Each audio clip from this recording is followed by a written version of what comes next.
Caucasus, Prometheus, Hercules, Ione, the earth, spirits, Asia and Panthea, born in the car with the spirit of the hour. Hercules unbinds Prometheus, who descends. Most glorious among spirits, thus doth strength to wisdom, courage, and long-suffering love, and thee, who art the form they animate, minister like a slave. Thy gentle words are sweeter even than freedom long desired and long delayed. Asia, thou light of life, shadow of beauty unbeheld, and ye fair sister nymphs, who made long years of pain sweet to remember, through your love and care, henceforth we will not part. There is a cave, all overgrown with trailing odorous plants, which curtain out the day with leaves and flowers, and paved with veined emerald, and a fountain leaps in the midst with an awakening sound. From its curved roof the mountains' frozen tears, like snow or silver or long diamond spires, hang downward, raining forth a doubtful light. And there is heard the ever-moving air, whispering without from tree to tree, and birds and bees, and all around are mossy seats, and the rough walls are clothed with long soft grass, a simple dwelling which shall be our own, where we will sit and talk of time and change as the world ebbs and flows, ourselves unchanged. What can hide man from mutability? And if ye sigh, then I will smile, and thou, Ione, shall chant fragments of sea music until I weep, when ye shall smile away the tears she brought, which yet was sweet to shed. We will entangle buds and flowers and beams which twinkle on the fountain's brim, and make strange combinations out of common things, like human babes in their brief innocence. And we will search with looks and words of love for hidden thoughts, each lovelier than the last, our unexhausted spirits, and like lutes touched by the skill of the enamored wind, weave harmonies divine yet ever new, from difference sweet, where discord cannot be. And hither come, sped on the charmed winds, which meet from all the points of heaven, as bees from every flower aerial Enea feds at their known island homes in Himera, the echoes of the human world, which tell of the low voice of love, almost unheard, and dove-eyed pity's murmured pain, and music, itself the echo of the heart, and all that tempers or improves man's life, now free and lovely apparitions, dim at first, then radiant, as the mind arising bright from the embrace of beauty, whence the forms of which these are the phantoms, casts on them the gathered rays which are reality, shall visit us, the progeny immortal of painting, sculpture, and rap poesy, and arts, though unimagined, yet to be. The wandering voices and the shadows these, of all that man becomes, the mediators of that best worship, love, by him and us given and returned, swift shapes and sounds which grow more fair and soft as man grows wise and kind, and veil by veil evil and error fall.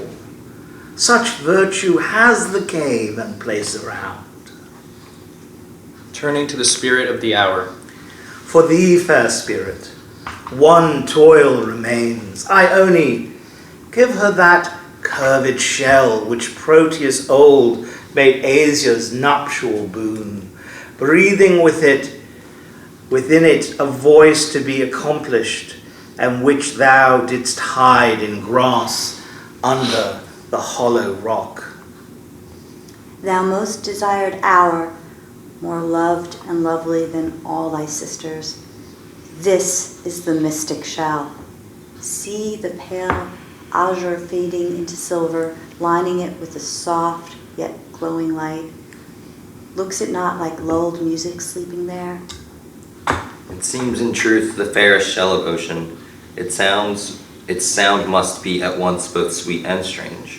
Go, borne over the cities of mankind on whirlwind-footed coursers, once again outspeed the sun around the orbed world, and as thy chariot cleaves the kindling air, thou breathe into the many-folded shell, loosening its mighty music. It shall be as thunder mingled with clear echoes.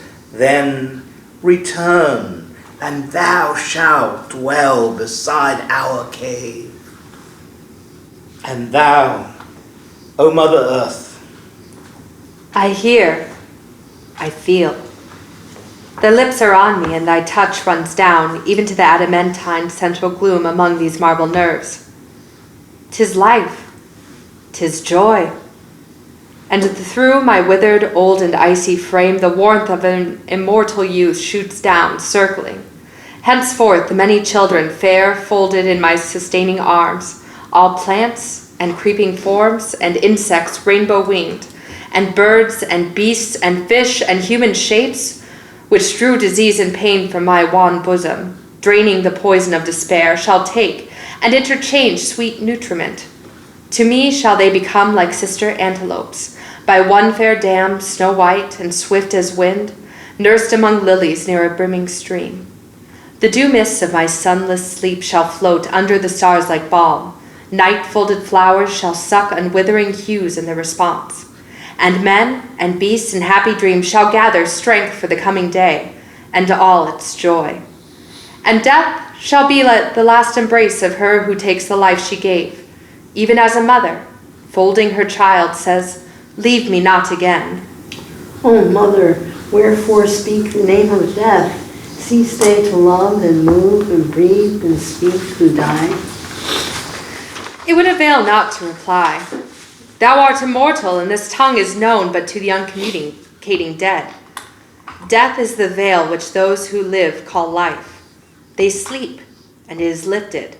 And meanwhile, in a variety of seasons mild, with rainbow-skirted showers and odorous winds, and long blue meteors cleansing the dull night, and the life-kindling shafts of keen suns all-piercing bow, and the dew-mingled rain of the calm moonbeams, a soft influence mild, shall clothe the forests and the fields, aye, even the crag-built deserts of the barren deep with ever-living leaves and fruits and flowers.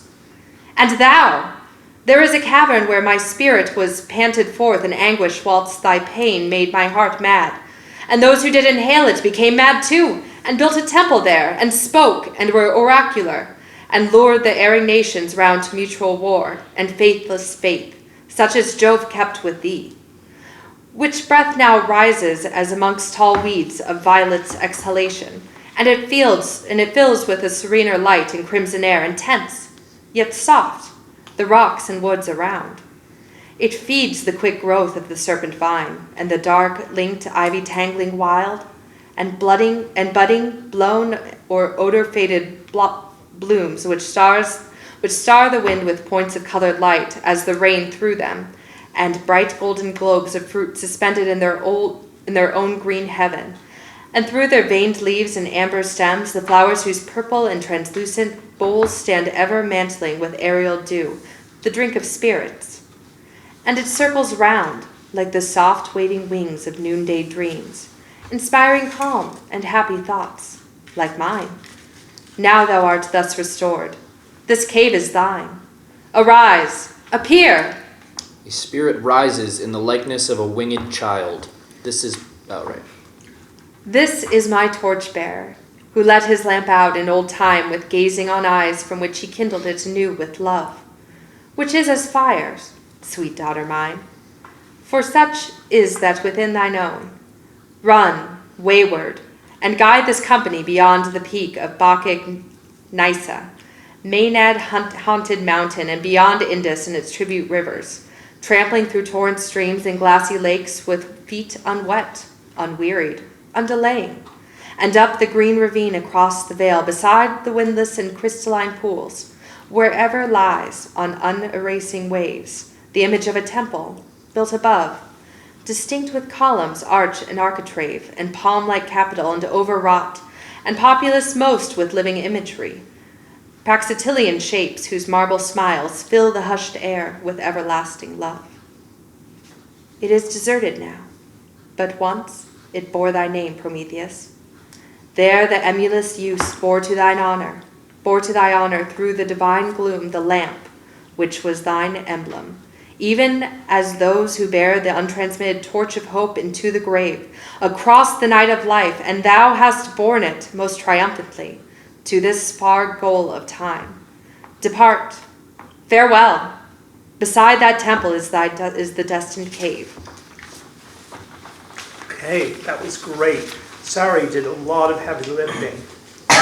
I'm so sorry, did a lot of heavy lifting. And I really want to just give you a round of applause.